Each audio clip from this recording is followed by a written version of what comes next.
The first night the lighthouse went dark, no one in the village of Blackmere noticed. The second night, the fog came in thicker than anyone could remember. And on the third night, the sea began to whisper.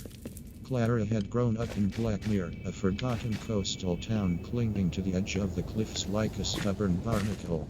The lighthouse had always been there, older than the church, older than the cemetery, older than any living memory. Its light swept across the ocean every evening without fail, until it didn't. The lighthouse keeper, an old man named Elias Rowe, hadn't been seen in days. The townsfolk assumed he'd taken ill or wandered off the cliffs like so many before him. The mayor suggested they wait for the fog to clear before checking. But Clara couldn't sleep. From her bedroom window, she could see the lighthouse standing against the mist. It looked wrong in the dark low eye socket in a skull. And sometimes, when the wind shifted, she heard it. Not the sea, not the gulls, whispering, low, wet, patient. On the fourth night, Clara took a lantern and followed the narrow path up the cliffs. The fog swallowed sound. Even her footsteps felt distant. When she reached the lighthouse door, it was slightly open, the iron hinges groaning softly as it swayed. Mr. Rowe, she called. The whispering stopped. Inside, the air smelled of salt and something metallic. Rust, she told herself. The spiral staircase climbed into darkness. As she began to ascend, she noticed the walls were damp, slick to the touch.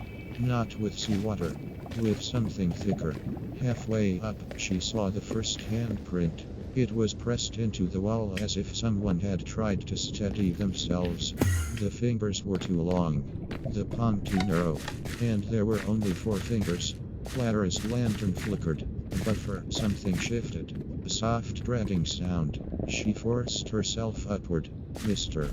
Rowe, she tried again, her voice trembling. At the top of the stairs, the lantern room door stood wide open. Moonlight poured in through the glass panels, illuminating the great lamp at the center. It was shattered, and wrapped around its broken frame was something that had once been Elias Rowe.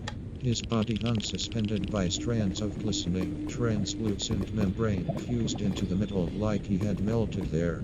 His mouth was open in a silent scream, but the worst part was his eyes. They were gone. In their place were 2 dark, glistening shapes that moved. Slowly, they turned toward her.